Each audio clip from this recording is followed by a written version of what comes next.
Oh, hello, valued podcast listener. We have a great episode coming up in just a moment. I booked this guest because of his unique path in life. He's got a bright future, chasing an enormous dream. But first, I want to thank the patrons in the audience. I never had a chance to bring this up because I started this just in the past month. But when I started the podcast in November, my web host, buzzsprout.com, gave me a free trial run. And once that trial expired, episodes would begin to disappear from the Boots Off feed, and I'd no longer be able to produce these each month.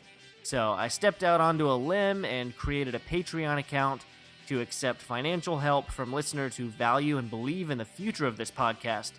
The goal was very small, $12 per episode to cover the monthly web hosting fee, and we covered that very quickly. The account is still up on patreon.com if you'd like to contribute, but definitely do not feel obligated whatsoever.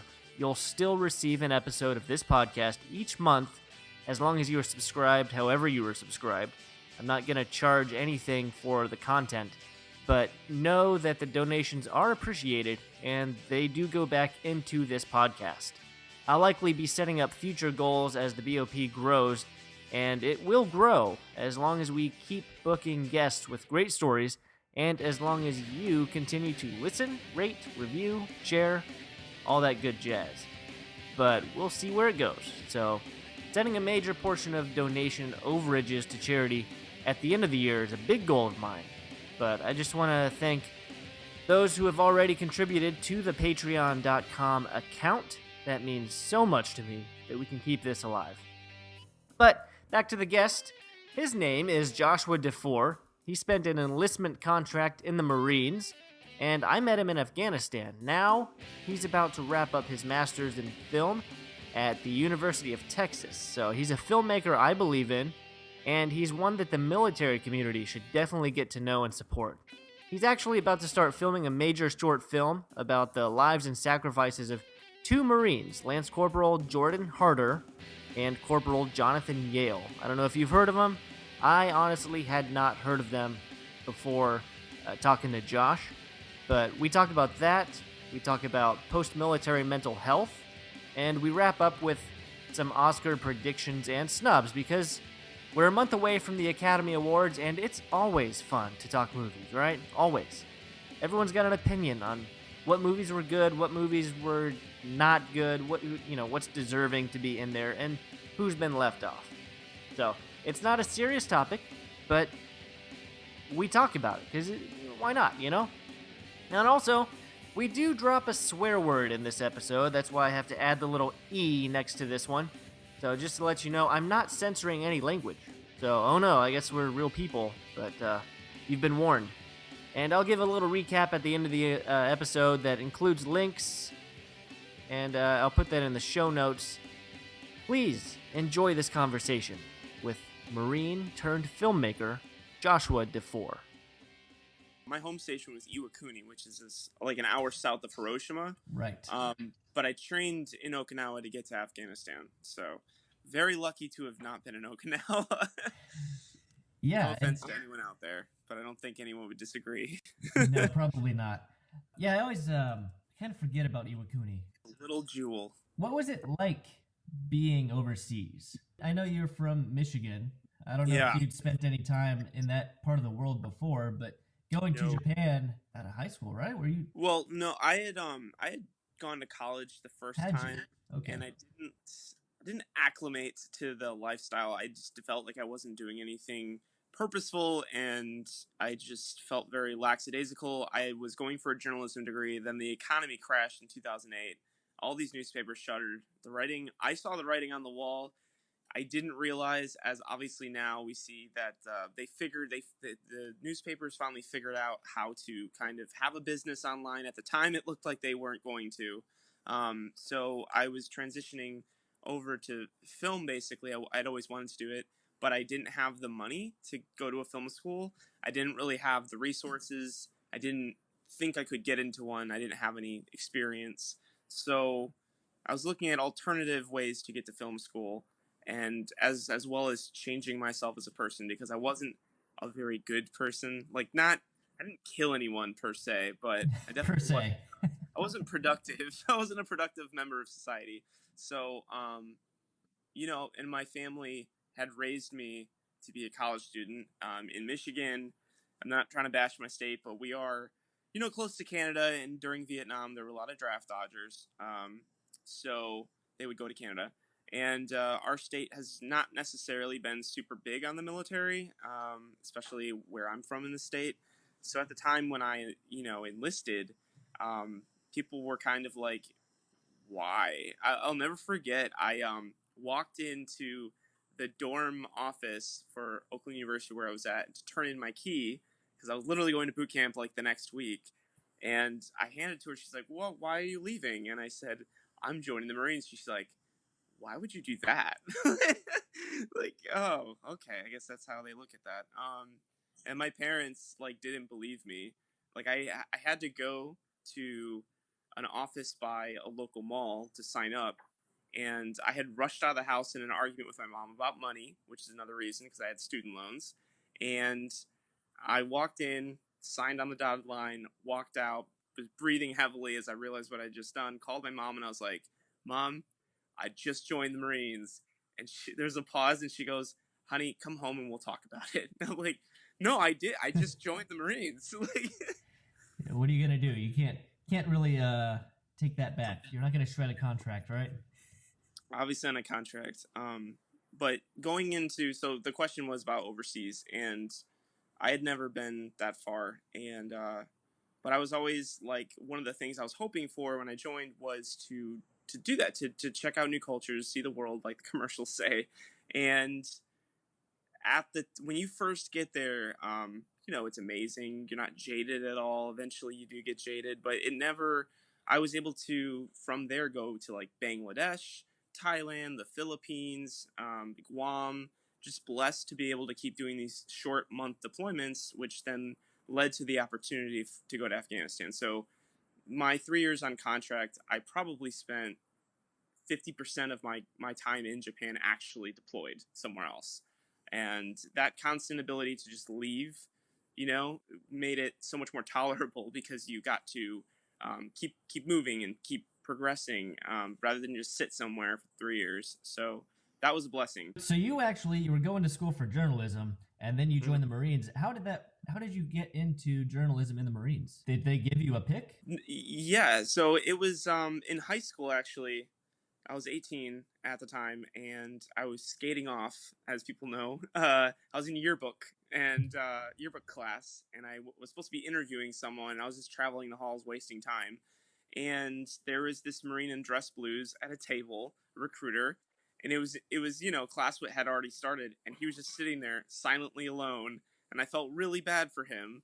So I walked up, and he had that silver tongue ability to somehow get me to do an ASVAB test in high school. And, I passed the thing like, like 80 or something. And I told him, "Oh, I'm going to college. Thanks a lot, man. Bye." Then 2 years later, when I walked into that office, it's the same dude. And he remembered exactly where he met me before I said anything. And that's when he did that, I was like, "You got me, dude. Like, you got me. Sign me up." Because at the time, there really wasn't an alternative to go to film school. You take out more student loans and try to transfer in. That doesn't work. It's a very specialized college at most universities, and so.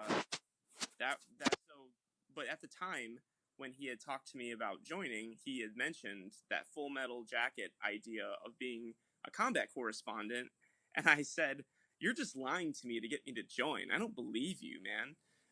But then 2 years later, it is a job, And the more I looked into it, I was lucky to have at my recruiting office a public affairs Marine, which is very rare to find in the recruiting field. And he told me, when you get in, first of all, make sure you sign the contract as a public affairs Marine. And when you get in and you go to your school, which is the Defense Information School, you want to be the best so you can test into broadcasting. That way you can work on video, and that way you'll be able to go and do film. And that was always my goal. Obviously, it adds 4 months onto your school, so I was in school for like a year and a month. But through that process, I was able to become a broadcaster. So my goal was always to get to Dinfos, as they call it, and work my ass off so that I could get that opportunity to shoot video. And it's funny because when you're actually active duty and you meet people out on, you're shooting stories or you're at an exercise or something like that, people are always shocked to see that there's somebody in uniform just carrying a camera and that's your job. They don't know we exist. Yeah. No, it was, it's always one of those, I always kept a cigarette pack in my camis. I don't smoke, but that was kind of how I started conversations with different OC fields. And every time they were like, this is your job? And I was like, yeah. And they're like, why did no one tell me about this? Who knows? So did you ever plan to make a career of the Marines? Was that ever a thought in your mind?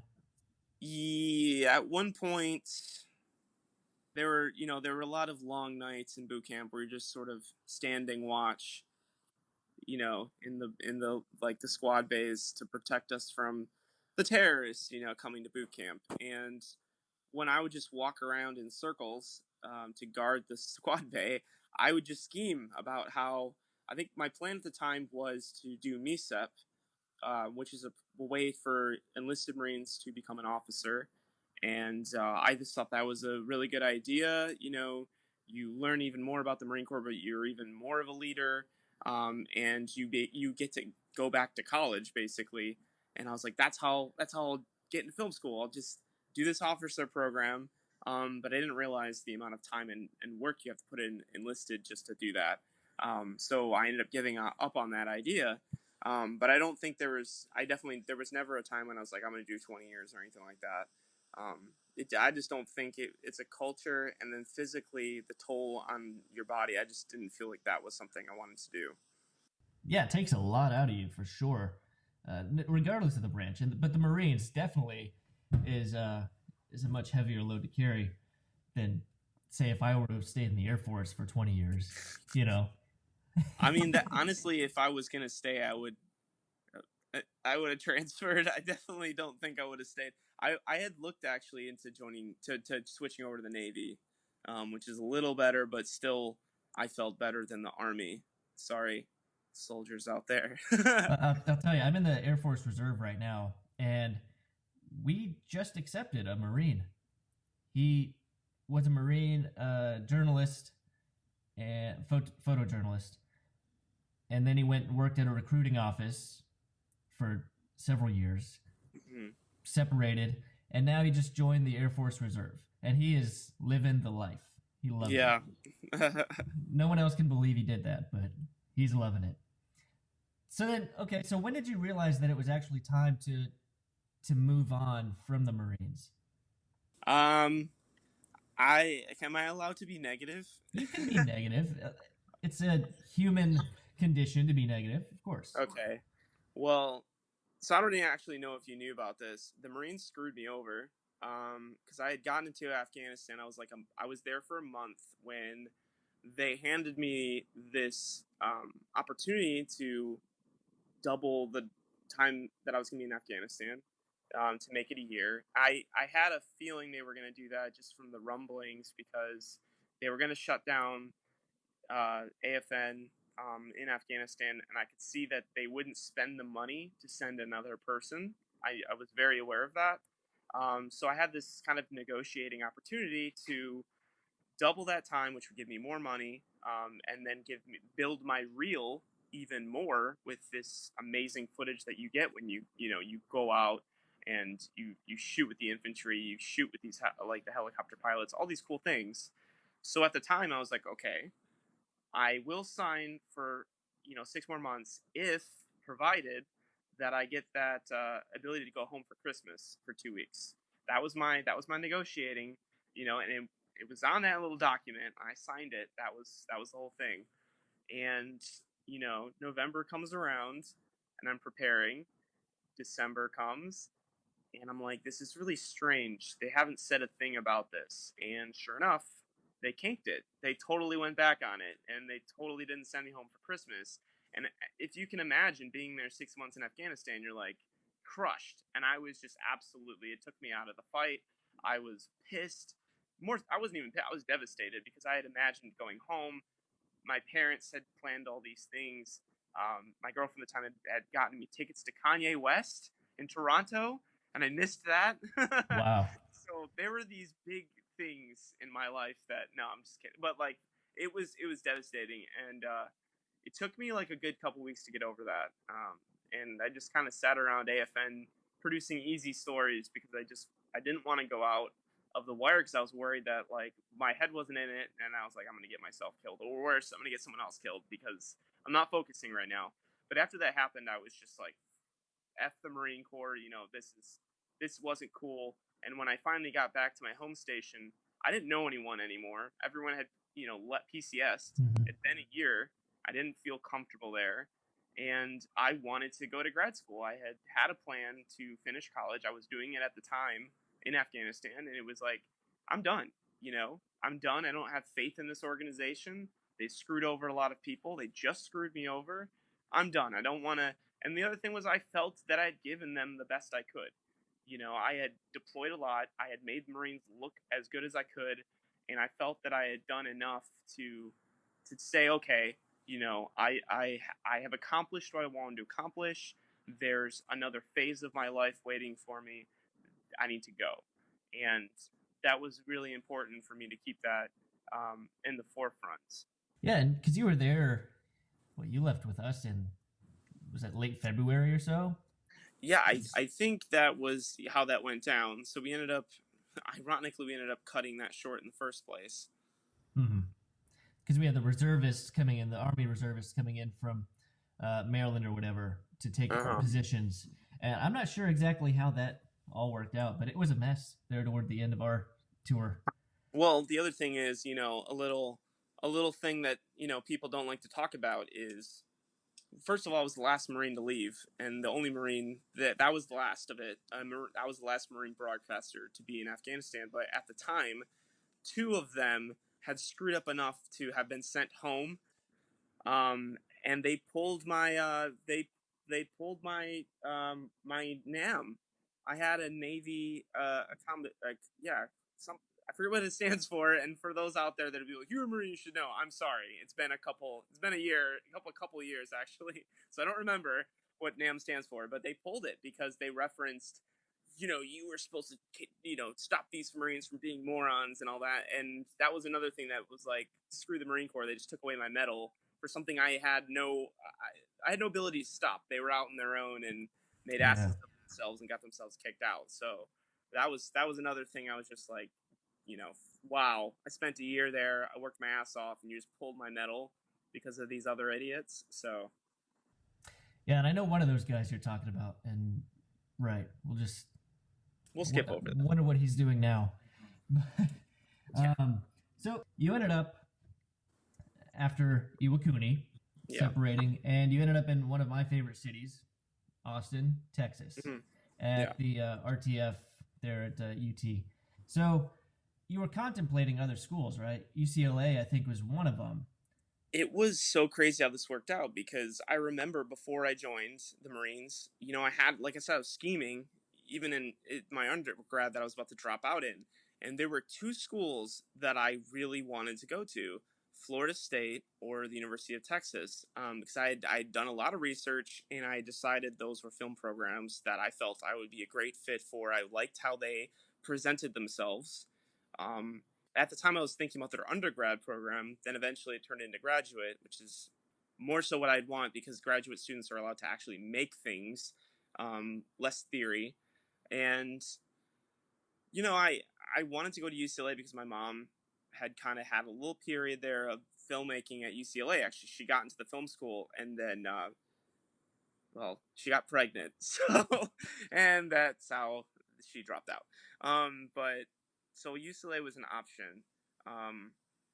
And when I was applying, it was a whole process, and UT only picks 12 people for their graduate program. Okay, so I felt the odds were against me, and even to get into UT, I had to take the graduate version of the SAT basically, and they only offered it in one place in Japan to take this stupid test, and it was in Osaka.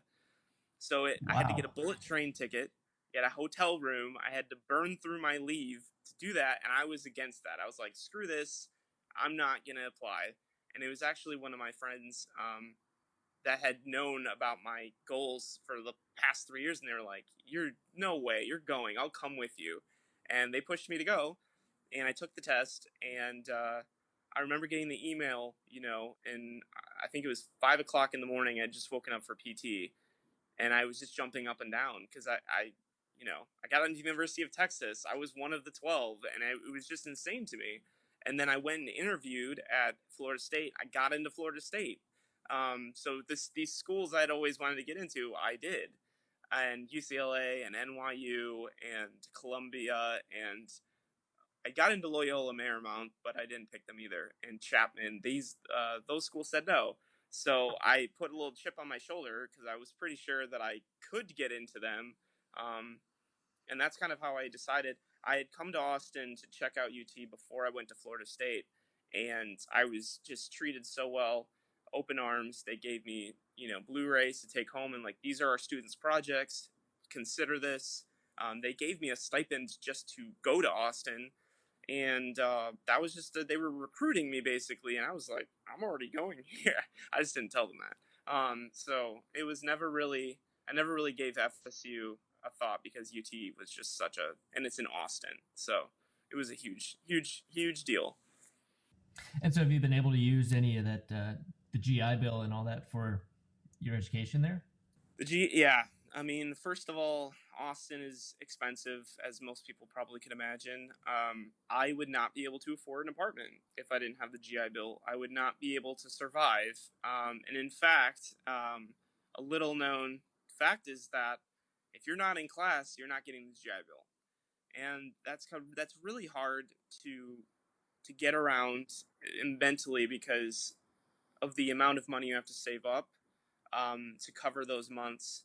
And I ended up actually taking summer courses just to keep the GI Bill going, which I felt was kind of like, that's not really fair, but that's what I did to keep the GI Bill running, and I mean, it served me well. It's a fantastic. I mean, it's free money to go to college. They pay the tuition, so especially when you're going to these bigger schools. If you get into like Yale or something, they're gonna pay for it. It doesn't matter which school you get into; they're gonna pay for it. So shoot for the moon, shoot for the stars, because I mean, it's a win. It's a wonderful opportunity. It's definitely. There's not a whole lot of drawbacks to it, if there are any at all. The only thing is that you have to stay in class, otherwise you don't keep it. Yeah, and I imagine, I don't know if I'm assuming too much, that you probably still have some of those student loans from before, right? Yeah. So you would not want to just build up those student loans without the GI Bill, probably. Right. Well, it's been like a back and forth because to make films, it's very expensive. So it's kind of strange because student loans are actually the lowest APR that you can get on a personal loan. The government lowers the APRs to a really good amount, and you can defer it, obviously. So one of the sneaky things that you can do, since your tuition's already paid and your housing's already paid, if you need a little bit injection of cash, it doesn't affect your FAFSA to take a loan. So I had to do that for one of these films, and that in itself is a very strange little fact there, because the cash will go directly to you. It's not going to pay for anything school related. So if you do need to make a project or something, or God forbid something happens medically, you can take out a student loan in it, and you get the entire amount back to you. So a little bit of a.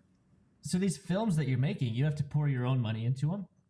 Oh, yeah. Well, yeah. For our thesis film, we do get a grant, but the larger the projects get, the more expensive they are. I mean, this new one is insane, both in terms of what it is and then in terms of just the budget alone.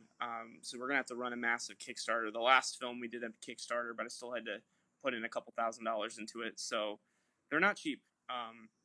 But if you want to make something worth seeing, I kind of have to be a little bit more expensive.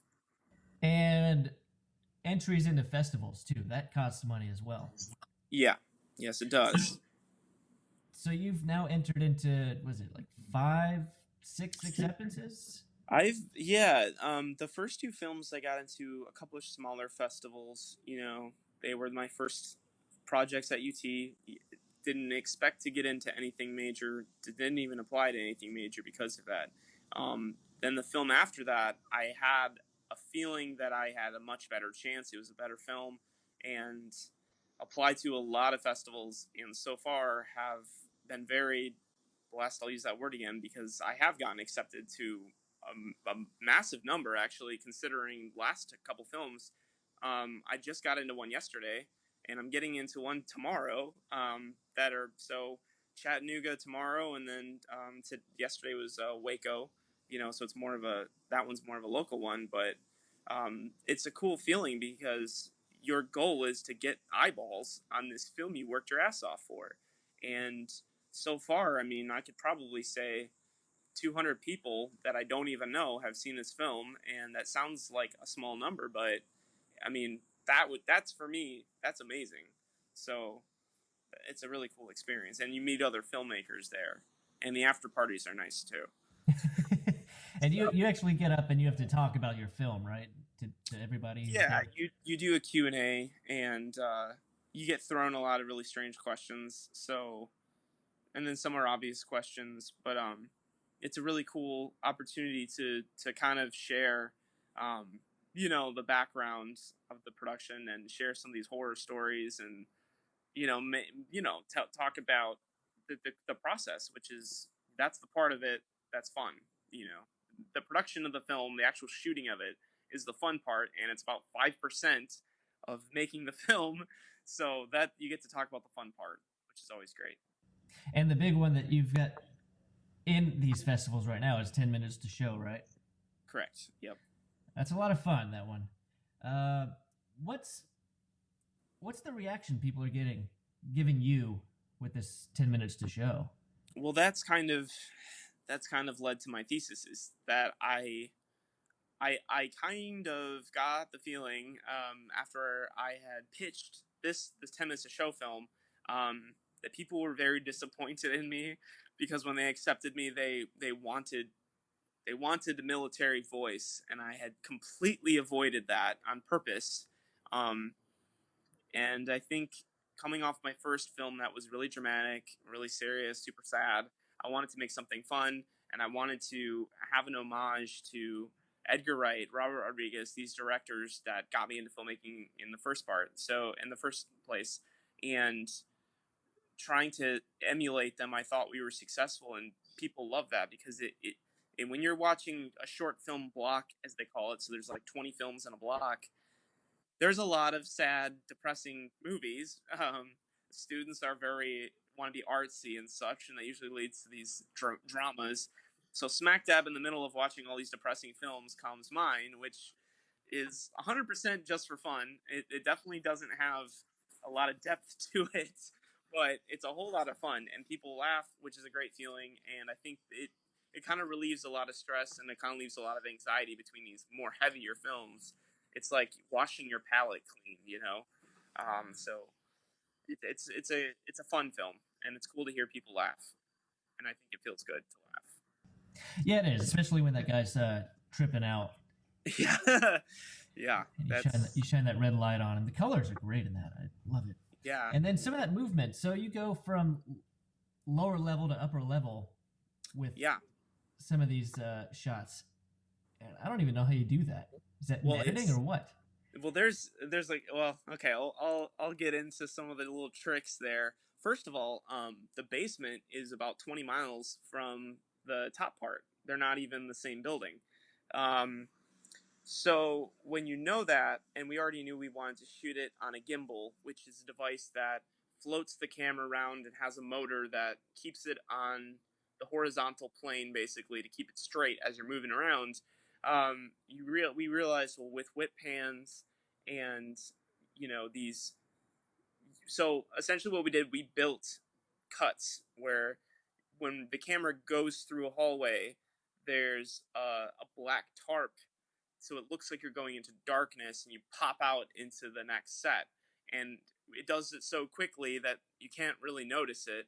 And then the opening shot looks like one long take because of that ability to do that. And actually, when she goes to the door, those are two cuts, and the film's title kind of blocks that it's a little bit different. So it looks like one continuous shot, which is a lot of fun. But we only had 4 takes because we could only have 4 takes because that venue had booked a band. So we had 4 shots at it, and you're trying to choreograph the extras to fly in front of the camera, to get the beats right so that the band is playing exactly in sync with what the title screen's gonna have. So the song playing underneath the title screen and everything else is by the band on stage, but you have to hit the beats correctly so that when the camera pops through and sees them, they're not in the wrong part of the song. So that was all really challenging. But that's kind of how we did that. Yeah, some of that gives you sort of that Birdman feel, That's what we're going for. That's awesome. So that's the big one that's in all these festivals right now. Are you nearing the end of school?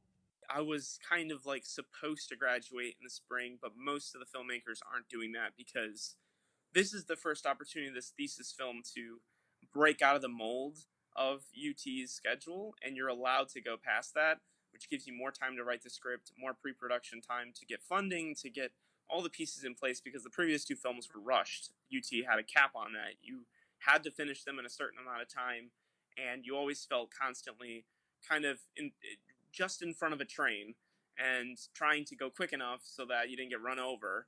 And this next one, it was like, I can take time, I can breathe, and I was able to kind of push my graduation date to December. So this next December is when I'm graduating.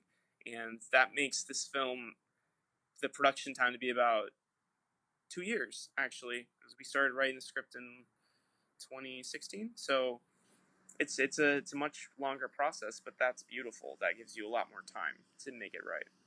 Yeah. So this next project, it's a much deeper project than say your 10 minutes to show, or another one that I really thought was funny was Plunge. Yeah, that's another new one. That one's a lot of fun. This one's much deeper. So what is the story? And I want to get these names right, with Lance Corporal Harder. Yep. And Corporal Yale. Mm-hmm. Yeah, I mean, like I said, I think I disappointed a lot of people by not doing anything military related, and I had done that on purpose. That I didn't want to be pigeonholed. But I had a feeling for my last film, I was like, you know what? Not just for their sake, but for mine, I needed to do it therapeutically, just to kind of to go back to my military career and use those experiences, which are very unique to film students. And I didn't have the right story, though. I was like, I don't know what to tell. I don't know what to really use. I had no idea. I know I kind of maybe wanted to make a military film, so I was on the fence about it. And one day, my roommate, who's a former Marine as well, former combat photographer, sent me this speech that John Kelly made in 2010 about Lance Corporal Harder and Corporal Yale.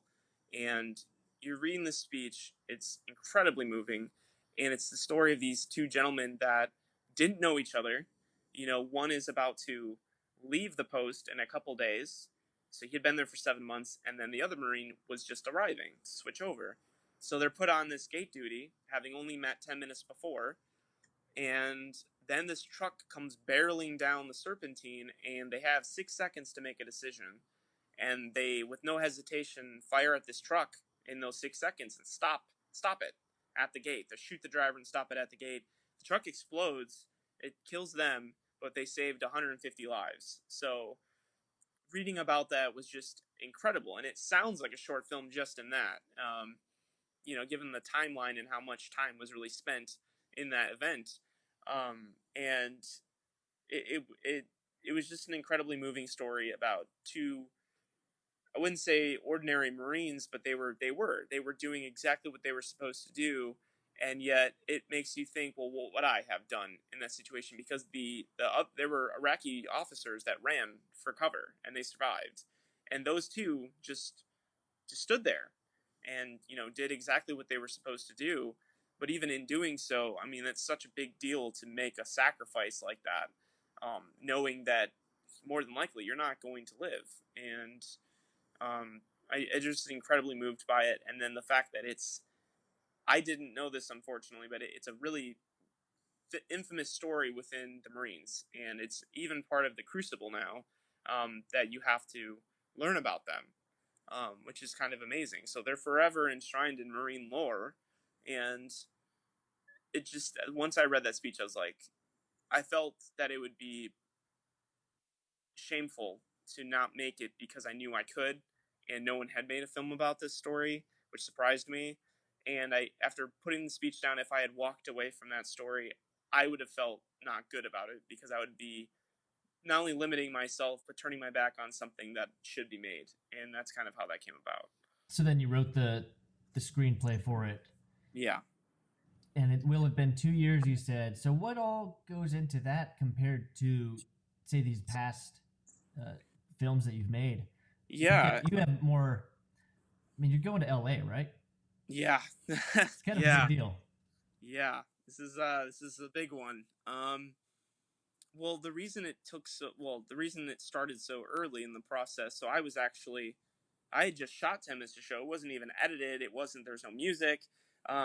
When I had the idea to make this film, so that was December. Geez, what was this?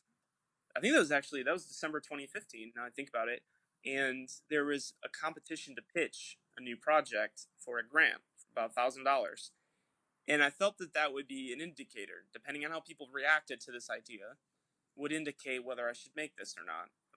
Apart from the fact that I wanted to, you need funding, and you need people to want it made. And I pitched it, as a little different version of what it is now, but we won the grant. So I was like, okay, people want to see this made. This is something that people want. Awesome. I've got the support. And I had never really had a project solidified while already making another project, which is obviously something that, filmmakers actually do when they're in the higher levels. And so I came up with the treatment, as we call it, which isn't the script. It's kind of a general outline of what you're going to be writing about, and wasn't able to sit down and start writing the actual screenplay until 10 minutes to show was finished. So I started writing June of this year, or June of 2017, and it was a huge challenge because I had gone and met with the mom of Jordan Harder. I'd introduced myself. I had heard all these stories about Jordan and written them all down, and then it's deciding, okay, what do you include and what do you not include? And the screenplay started out at 30 pages just to include all of what I wanted, which is unmakeable as a short. That would be 30 minutes basically, and that wouldn't go into festivals because it's too long. You can't program other movies if you program that. And a short's what, like 10 to 15? It's supposed to be 10 to 15, yeah. You can go slightly over that, but the longer you make it, the less opportunity you have to get in, because the festival can only program so many films. They would rather program 3 10-minute films, obviously, than program 1 30-minute film, unless it's some amazing thing, and then it's obviously more expensive the more minutes you have on screen. So we whittled that down to 16 pages most recently. It took 4 months to kind of whittle that down and decide what you wanted to include in the dialogue, which I had a lot of fun with, because I just essentially, went back to what I had heard, in the Marines, all these derogatory, offensive things. And so writing the dialogue was a lot of fun, because I was allowed to be myself, and realizing finally that if I told a personal story, it was so much easier to make the film. It was so much easier. I had felt more passionate about it, and I knew the film. The other two, I didn't feel like I knew them so much as I had created them, and they were a fiction, and I kind of knew a little bit of surface level, but I didn't feel very personally connected to them like this project. To me, it's kind of obvious that people would want to see this played out. So I feel like it's an amazing project that you're embarking on, and while it's going to be probably a challenge to make, and a lot of fun at the same time. It's got so much meaning behind it. Yeah, it was a little bit overwhelming because from June to November, I kind of kept under the radar about what I was making, and I hadn't really openly stated it, because I didn't feel it was ready to talk about. We hadn't even picked the title. We were kind of going back and forth for a while, and I made an announcement in June that I was going to make a film like this. That was the only thing I said, and then we finally felt confident to talk about it, and we made a big push to promote it, at least the local community. And then it went on Facebook, and it kind of spread from there.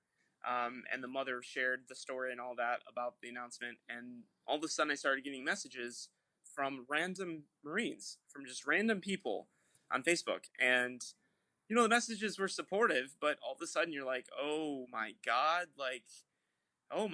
people really want this made, but there's a ton of pressure now, because they're like, the first two films, they're fiction. No one knows what the hell they're about. There's not really a built-in audience to just, hey, come see this film you don't know anything about. Well, now you have the complete opposite, which is technically a dream, to have that, but that comes with a lot of pressure because people already have this idea of what they want it to be, and you have to be like, well, I'm going to make it how I want it to be. I'm going to be responsible and respectful, and I'm going to tell it how I can to be as accurate as possible, but there's artistic license, and being okay with the, whether these people like it or not, I'm going to do the best film I can. I'm going to make the best film I can make. If I can do that, then I'm going to walk away from this feeling very good about it, and I'll be able to sleep at night.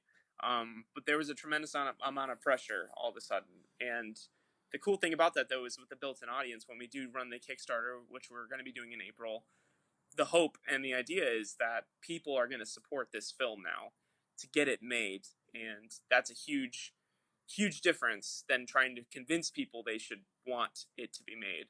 So it's a bit of it's a new journey.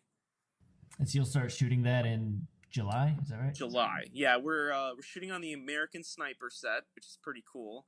It's also a set they used for Iron Man, so going big. That is so cool. So we need to run a Kickstarter. Yeah, it's very and I think that'll be successful. The Kickstarter to get the financing, and when you get it out there, I'm sure so many people are going to see that. We love military movies, don't we?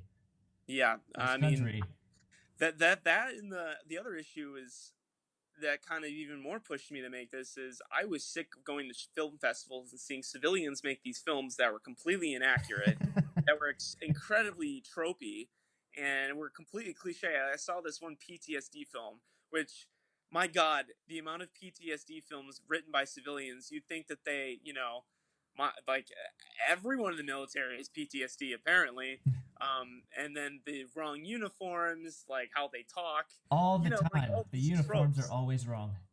Like, help me out, Sarge, and I'm like, who the fuck? Oh, sorry. That's all right. Who says Sarge? Like, yeah, it was just incredibly bad. Jeez. Yeah. I watched a movie, Groom Lake, I think is what it was called, with William Shatner. They shot it back here at the Biosphere in down in Tucson, Arizona, and I saw them shooting it one day when I was there, and so eventually I was like, I have to watch this movie. It's William Shatner, and I watched it, and it's one of these military, like Area 51 kind of movies. Oh boy. With alien abductions in a small town and this and that, and yeah. The uniforms were way off, and it's like some guy with multiple ranks and the same badge like over and over again. It was funny, but it's kind of hard to watch. The only show, or I would say the only in my opinion, I've seen them all in trying to research for this film. I've literally seen them all. I think it up to 40 at this point. Stacks of Blu-rays of military films, and in my opinion, the only show or movie, and it's just a show that accurately depicts modern Marines and the modern military, is Generation Kill. from HBO. And if you want to be proudly represented and are a Marine and want to kind of go back to it to those stories, Generation Kill is as accurate as you can get. Uniforms are correct, how they speak, every little detail, down to the fact that the opening shot is of Skittles on a Humvee riding through Iraq, and I was like, oh, that's pretty damn accurate. Yeah, So no kidding. yeah, the little details. And so obviously, I mean, you're working up this Kickstarter so you can cast Adam Driver, right? So just now, I just got a message through iMessage as you were just talking to me. We just landed the casting director we were trying to get, who cast for Richard Linklater. So we are going to be casting Screen Actors Guild actors. So while I would love Adam Driver in the film, we will most likely be casting someone from like a TV show or something like that. You're going for those supporting cast members from TV shows that you know about who want to get into film and want to get a lead role. So you're offering them the chance to get a lead role, and that's usually how you kind of nab those higher talents. And then obviously having a big name casting director is a huge deal because the agents are going to speak to her. So it's a big deal. That is so awesome. Now, a lot of people, they will exit active duty and they might go to school and they'll get a business degree, journalism degree, something. I don't want to devalue anything anybody's doing, but they're going for pretty basic level jobs, right? Careers. Yeah. But to get out of the Marines and go chase a dream in filmmaking. Yeah. That's a pretty big move. So what kind of advice do you give to people who are looking to make a big jump like that? There's definitely things I have learned the hard way. So, coming out of the Marines, I'd already been accepted to UT, but I came out in February and UT didn't start till August. So in between that, I had to do something. And people were like, oh, collect unemployment. And I just can't live like that. So I got a salary job and all of that. But even in the Marines, doing college in Afghanistan and the rush to get sergeant so that I could leave as a sergeant, and then getting out of the military, immediately going to a salary job to immediately quit that job and go to a graduate, program, which is high paced and strung out. I wasn't taking care of myself mentally. And a lot of people that I've spoken to, a lot of vets, come out of service and compartmentalize that experience and are completely, there's two ways to go about it. They either compartmentalize it and are like, I'm a civilian now, I'm not going to talk about that, that isn't part of my life anymore, moving on. Or they do the opposite and they hold on to these memories and can't get over them. Whether they be positive or negative, they miss the military and can't readjust to civilian life. Both are understandable. I was part of the compartmentalized group, and over the course of the last 2 years, I had seen some things in Afghanistan that I'd put deep below, and the more stress I put on at school, all of a sudden things started coming out that were dormant apparently, and I kind of made myself sick mentally and had a nervous breakdown as recently as March, and finally was like, okay, enough's enough. I need to go to the VA. I need to get in that process of going to therapy, seeing a psychiatrist, talking about these things, being healthy, and trying to not only readjust as a civilian, but taking care of those military, not make it compartmentalized, bringing the backup and taking care of that. So I think my biggest advice is when you get out, take care of yourself and, make sure that you are adjusting, but also that you're doing it slowly and taking it one step at a time, because if you take too much of a load, you're going to feel incredibly, overloaded with that stuff. And then off of that, don't settle. People respect military vets, and you'd be surprised what you can accomplish, because maybe you have a decent bachelor's degree or maybe you don't, but you're going to compete with the higher level people because they're always going to pick a military veteran for the leadership, because you're responsible, because they can count on you. Most of these big businesses. So if you want a salary job that pays a decent amount, get a degree for it, obviously, but you're going to have a leg up, and you need to take advantage of that and not settle for working at, a retail job or a security officer job or any of that stuff. You need to go for it because the opportunities are there, and you'd be surprised what you can accomplish as a veteran, for sure. Absolutely. And you're taking on this big military-related film project, and ironically, I'm starting to realize the PTSD connection, which is incredibly cliche, but that was kind of using this film as a way to reintegrate the military back into my lifestyle so that I can be more healthy about it, because you can't turn your back on that experience. I mean, yeah, you can say it's only 4 years of your life, but it's 365 as a Marine. I'm sure it's 365 as any other branch. So coming out of that and trying to just, oh, I'm done now, is just not the way it's going to go down. And in my experience, like I said, it's almost like something you put down below, and it's just fighting back up to the surface. And the more that you fight it back, the worse it gets for you. And this film is kind of like therapy in a way, because it allows me to be around Marines again.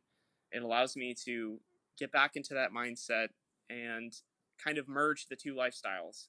So I am a student filmmaker, but now I'm also, taking that former Marine situation and combining them. Less like, because what I was doing before is, that's one phase of my life, here's the new one. This one doesn't fit into the old one. They don't mesh. So one is one is the other, and that wasn't the right thing to do. And now they're both, I'm taking advantage of both of them, but then also combining them in a healthy way so that I'm not compartmentalizing them, basically. Right. This is what I'm trying to get at. So with this project, and you're no longer compartmentalizing, do you feel like this is going to be sort of a launch pad for future roles? Oh, yeah.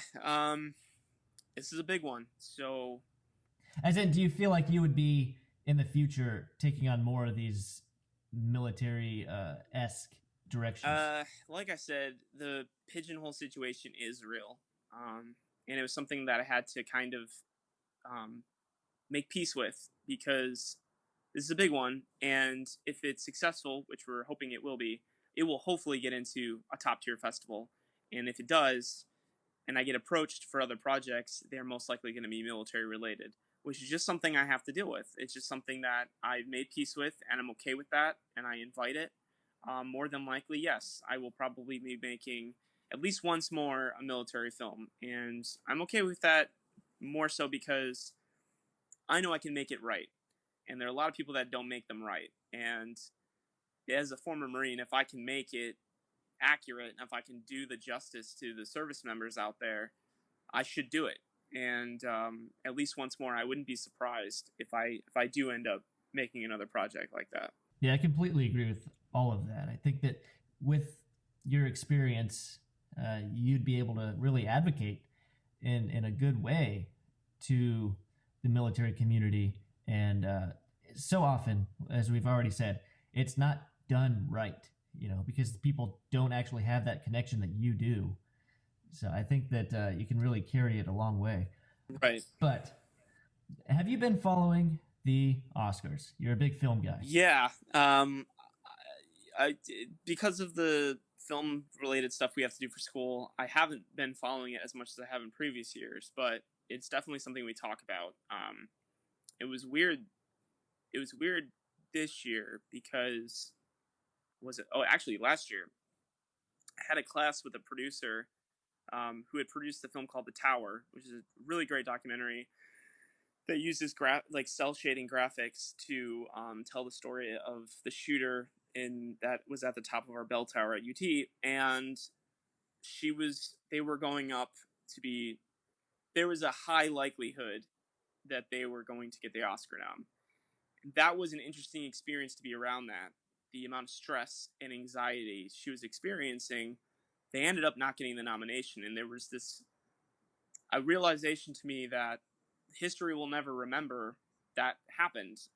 They're never going to say, well, this film was almost nominated, and yet how many people get the even chance to even think they're going to be nominated for an Oscar, their film's going to be nominated for an Oscar, and asking myself, would I ever be okay with that, not getting a nomination and just walking away and say, well, I made a great film. And so seeing that was a really interesting experience, because every year there are more than a few films that I feel are very deserving of an Oscar. Unfortunately, they need to be campaigned by the studios. They need to be campaigned for by the actors. You need big actors in it. You need all these little prerequisites, essentially, which is an unfortunate truth, because there are a lot of indie films that are going to theaters even that are completely ignored. And that's really uncool. And I always have at least 3 or 4 films a year that haven't gotten in. And this year, I try to watch them all before the Oscars happen. And unfortunately, I haven't seen a good number of the Best Picture noms, which I will be doing soon. But yeah, it's a whole process, obviously, to get nominated and then choose them your own self, let alone the political nature of the Academy to choose a film, obviously, for Best Picture and all that. But yeah, that's a long-winded answer. But yes, I am keeping track.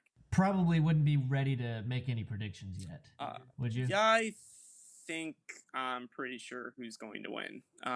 Again, so if we go Best Actor in a Leading Role, who's getting it? I'm gonna say Gary Oldman probably gets that. Okay, so this is interesting, because supposedly this is Daniel Day-Lewis's last film, and that may be a bit of to put him over, to get him over the competition. However, again, politically, you've got 2 African Americans that are nominated, and both are really great films. Get Out being a surprise hit, and again, politically, it would behoove them to maybe choose one of those actors. All of these actors that were nominated should get one. I mean, they're all amazing performances. Who deserves one? It's another thought to say, in our time, in a little snapshot of 2017, given all the things that happened, these films, these nominations will be remembered for 50, 60 years down the road. What's a good snapshot of 2017? I feel Get Out was a fantastic snapshot of what's going on right now with the racial divide. I strongly feel that it will be Daniel Kaluuya who will probably take it home. Gary Oldman did a wonderful depiction of Churchill, obviously. Daniel Day-Lewis is Daniel Day-Lewis, but I think Daniel Kaluuya will be the one to edge them out. That's my prediction. Yeah, I made the mistake of watching that movie at like 11 o'clock at night. Oof. Here at home. I was terrified. Oh. Best Actress in a Leading Role. What do you think about this? Meryl Streep is in there, so everyone's kind of shuddering right now. The Post was good. Lady Bird might sweep, though. You've got a fantastic female director who was a former actor. Soris, I know it's not Soris. I forget how to say her first name, but she's been amazing more than a few times now. So that's a big possibility. I, Tonya is amazing, and Margot Robbie perfectly slips into this character. So that's another one. And I feel Frances McDormand, she hasn't won an Oscar, I believe, and she's had a number of roles, both in the Coen films and others, that I think she deserved an Oscar. So that's a toughie. I think it's going to be between Frances McDormand, Margot Robbie, and again, I'm not saying her name correctly, Soris. But it also depends on if The Shape of Water is going to get momentum to start winning a lot of these noms. That might also decide it too for Sally Hawkins. I think Meryl Streep's had enough. I do not think she'll win this. I don't think she should win this. She's already got her glory. So I think you and a few million other people. Yeah. And now we're in your wheelhouse with Best Director. Ooh, yes. This is a toughie. Dunkirk, Get Out, Lady Bird again, Phantom Thread, and The Shape of Water. I think I'm really surprised The Shape of Water got this many noms, to be real. It's Del Toro. Yeah, but, Pan's Labyrinth, that was his chance. I don't feel like this film is on that level. Dunkirk, my gosh. The amount of just practical effects he uses, obviously, but IMAX, shooting these huge, gorgeous shots, the amount of extras, because it's practical, that were on the beach, how he shot the film, how he chose to structure it and not have as much dialogue and let the film kind of, the violence and the like the entire way Dunkirk is told is amazing. So, and he deserves one obviously by now too. So that's a huge option. I really think Jordan Peele is going to take it home though. I feel like Get Out again is a snapshot of 2017. I think it's between Jordan Peele and Greta Gerwig. I think Lady Bird's amazing. She's amazing. She's a female director, and there aren't that many that are getting recognized in general. So I think that's another opportunity. I think it's between Jordan and Greta. I wouldn't say Christopher Nolan deserves it so much as I would say eventually he should hold one. But I don't think this year is his year. Man, I would love to see Get Out just take so many of these. I think it will. It was amazing. I think it will. I'm pretty sure Jordan's gonna win. So it's either Jordan or Greta. We'll see. But what about Best Picture? Does Get Out stand a chance in this one? No, I don't think so. Because these are some powerhouse films. Aside from Lady Bird, which is critically a powerhouse, I think it's going to be between Three Billboards, Lady Bird, and Dunkirk. Just because of the sheer size, the amount of campaigning, the post. I mean, every year Spielberg seems to have some, I call it Oscar bait films that have all these little prerequisites to be considered. You throw Tom Hanks and Meryl Streep into a film, you're pretty much automatically going to get nominated. I just did not feel The Shape of Water was. I cannot believe it's given the response it's given. I just don't think it's up there. Phantom Thread, I fell asleep in almost, like most Thomas Anderson films, except for There Will Be Blood. Three Billboards is amazing, but they don't necessarily treat comedies that well for Oscar noms. So Three Billboards and in a little ways Get Out are dark comedies. So I don't think that they really have a chance either. Dunkirk is amazing. I don't know if it has the artistic story enough that they like. So I feel like Lady Bird is probably going to take it home. So we just called Get Out a dark comedy. Yeah. What's the situation with that being labeled as a comedy in these awards processes? There's a lot of controversy over that because so many people don't see any comedy in that. Well, I mean, it's satire. It's like watching Dr. Strangelove and being like, that's not funny. It's clever. It's not necessarily that it's laugh out loud funny. Is sort of, if you're keeping track of the irony that happens in the film, the irony itself is humorous because it gets it spot on what's happening.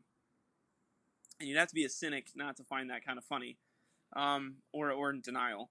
So I don't think it's a horror film. I really don't. I don't know how you could classify it that way. I just don't feel it was supposed to be. I don't think it's supposed to be a comedy, but I do think it is a satire, and satire's closest cousin is dark comedy. So that's how I label that.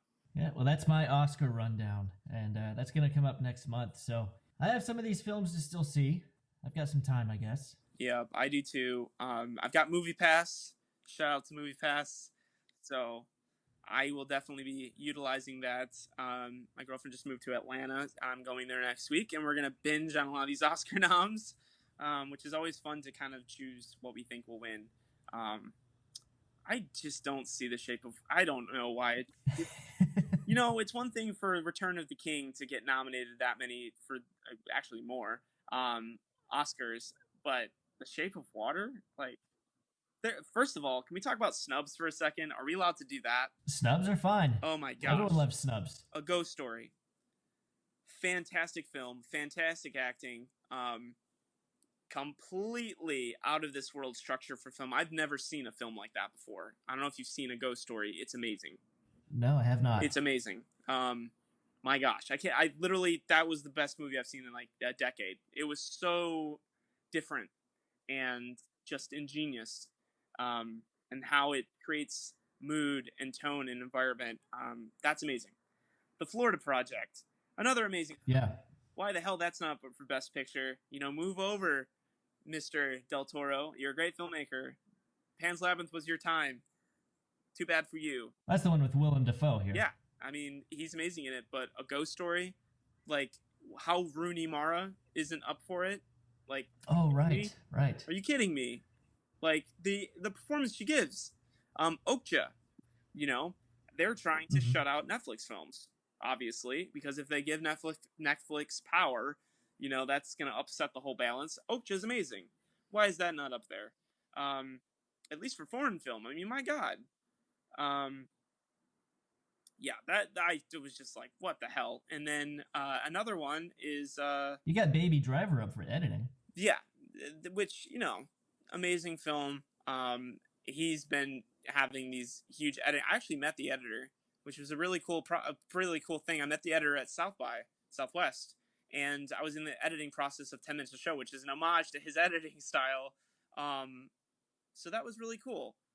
You say you're a Michigander at heart, but you're totally an Austinite by now, if you're saying South by. Oh, yeah. Yeah. Oh, yeah. I mean, we're keeping it weird, if I'm going to steal all these. Oh, I, Tonya, in my opinion, should be up for Best Picture. And it's not, I believe, right? I don't think it is. And no, it's not. It definitely should be. Really surprised Detroit isn't up there. I didn't like her two previous films because she embellished a lot of things. And this one was the first time she acknowledged that after the film ends. And I was like, you know what? I'm all aboard that train. Amazing film. How that wasn't given any conversation is kind of amazing. There's a couple of them out there. I can't remember them all, but just kind of really surprising how some of these haven't been given any Oscar love. Surprised The Big Sick isn't up there. Yeah. Patty Cakes. My God, Patty Cakes. Well, then you got the Big Sick, an Amazon film, so kind of the same deal with Netflix, right? Great point. Just Patty Cakes is amazing. That's another indie that doesn't have a single big name in it. Yeah, I think those are the films that I would have. And obviously, James Franco kind of harpooned the Disaster Artist to give controversy. And I absolutely support that because I think that is wrong, and I'm glad that they did that. Because Casey Affleck got off the hook, and he shouldn't have either. So it's an unfortunate thing, though. Hopefully he'll learn from that, because the Disaster Artist really should have been up. But, is what it is. And I'm looking at some of these the scores for these movies. That's something I noticed that you do really, really well, in my opinion, is, the scores on your shorts. Oh, yeah. Are so good. That's a thank you. That's a bit of a, that I've been lucky, been blessed with some really great composers. We have an amazing composer on this next one again to kind of keep pushing the level of professionalism, but the just the production level in general. Man, that's a toughie. I don't think Star Wars: The Last Jedi should win.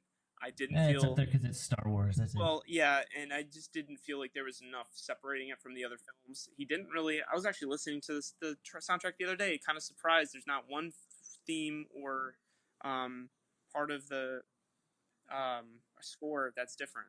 But yeah, I feel like Dunkirk, amazing soundtrack. That makes the movie. The movie is driven by the soundtrack. The movie wouldn't be the movie unless it had that soundtrack or that score.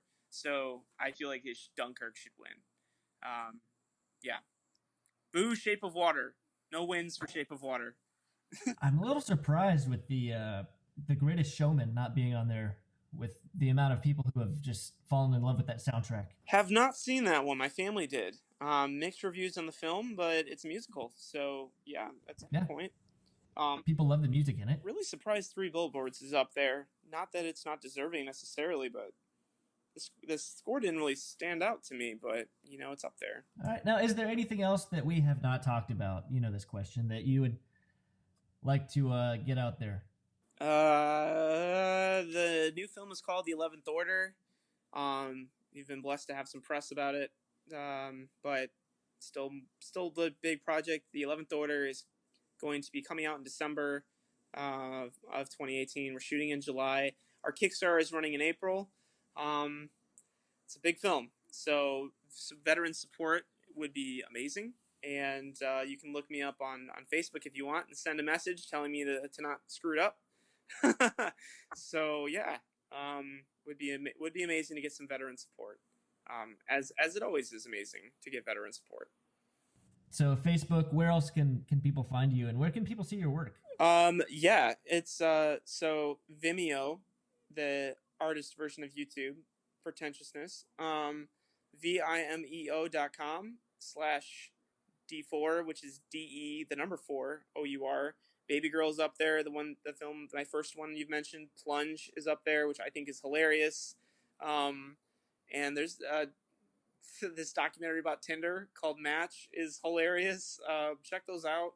10 Minutes of Show's not up there because it can't be for festival contention, but if you send me a private message on Facebook, I will send you your own little private link to go check out 10 Minutes of Show. So vimeo.com/DE the number 4 OUR. Drop me a message, see my stuff. If it sucks, let me know how you change it. Always looking for constructive criticism. If I send, F you back, it's just love. It's all love, man. It's all love. I don't think anyone's going to have any problems with these. I know Plunge, you didn't actually write that one. That is a really fun experiment there. So we took this class called Dogma, which is based off the Dogma 95 doctrine. Lars von Trier and a bunch of other filmmakers. No, you're not allowed to use special effects. You're not allowed to use music. You have to have props that are in the natural setting. You're not allowed to change lighting at all. It's as pure filmmaking as possible. The actors are pretty much improvising everything. And so we created the beats, the story beats, but these performances are incredibly driven by just them improvising. And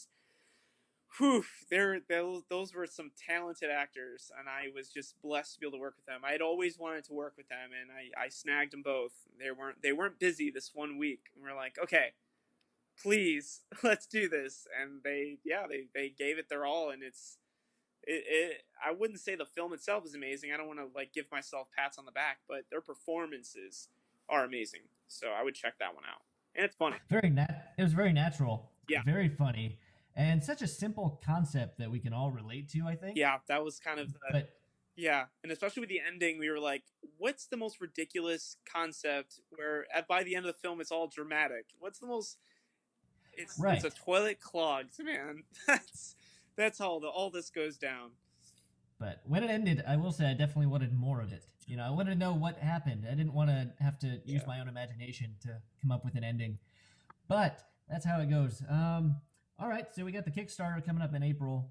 We'll find you on Facebook, vimeo.com/DE4OUR. Yep. And good luck with the project, man. That sounds amazing. I'm really looking forward to that. Yeah, thank you. I'm going to need it. I'm going to need the luck. I'm going to need whatever God sends divinity. I mean, it's strange. I'm oddly confident about this film. Usually I'm just stressing out, and I just feel confident. I feel like this is what I'm supposed to be making. So if it sucks, I'll know that I shouldn't be a filmmaker, I guess. No, not at all. You can't give up. You can't give up. But yeah. No, good luck with that. It's going to be amazing. So, and thanks for coming on. No, thanks for having me. This is amazing, and it's always great to see an old friend. And, I hope hope people aren't bored by listening to me drone on and on. So if you are, I apologize. But it's been great. Thank you. Hopefully you see why I said the military community needs to get behind this guy. He's a good, authentic person, he believes in what he's doing, and he's really good at it. So check out his Vimeo page for any of the short films he's worked on. Reach out to him on Facebook if you want to know more, or if you want to get that code for 10 minutes to show. I have it as well, but you can reach out to him for that. And of course he said it has to be coded because he can't make it public because of its contention in all of these film festivals that it's in right now. Also, Boots Off will keep you posted on the Kickstarter happenings for the 11th Order. That's his film on the Marine Lance Corporal Jordan Harder and Corporal Jonathan Yale. That is also going to be a good film. I know Josh will pour everything he has into this 2-year project that's scheduled to finally release in December. They start shooting that in July out in Los Angeles. So that's big time. Thanks again to the Boots Off Patreon contributors. Feel free to check it out and pitch in if you can, if you want to. You don't have to. As always, please rate and review wherever you listen to the podcast. And you can feel free to interact with me on Twitter and Facebook. Just search Boots Off Podcast. We'll have another veteran with another story next month. Take care.